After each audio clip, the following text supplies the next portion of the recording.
Shocking new research has revealed that nearly a quarter of white men in Britain believe they are being discriminated against because of their race and gender. Joining me now is Reform UK councillor Jaymey McIvor. Jaymey, thank you very much. Jaymey McIvor? Who was that again? Oh yeah, the ex-Tory councillor who allegedly jumped ship to Reform because he was suspended for sending dick pics. Take no lectures from someone who sat here under false pretences.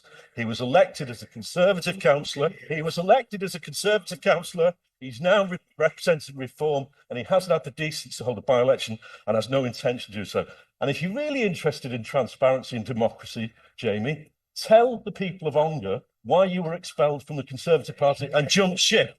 The reason is... Councillor McGarren, will you please... Councillor McGarren, which is a criminal offence.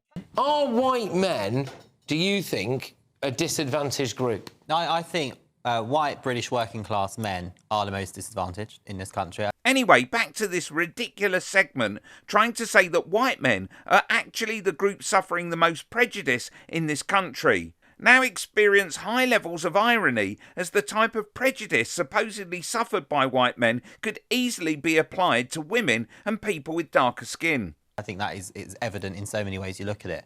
But, you know, listening to your intro there, isn't it awful? How awful that you want to apply for a job, you want a career in a certain way of work, and you're unable to progress your application because of your skin colour that you were born with that you can't help. That's outrageous for anybody.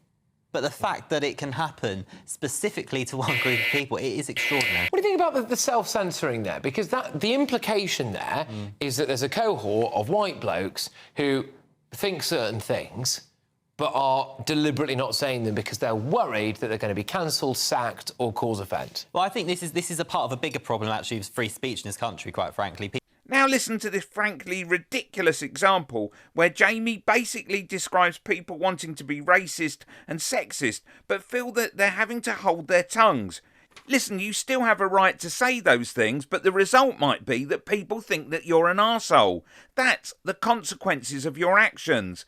It's as if reformers think that free speech is the freedom to say what they want without any negative feedback, hating the idea that they have to regulate what they say, think and feel. That's part of being in the human race. If you don't like it, I would suggest getting some therapy. People are too nervous to share their opinion. I mean, how many times do you have a conversation with someone and they start that conversation, I'm not racist, but I don't have an issue with women, but people are constantly cautious when they're speaking. And I believe that people are not racist. I believe, of course, there are idiots that are, and those people should feel every bit of the law when they are caught. But frankly, you know, most people in this country just have an opinion, and they should be allowed to speak freely and openly without worrying about causing offence to somebody. Click here for a bunch of rotten, dumb and bigoted Reform councillors who haven't got a clue how to run a council.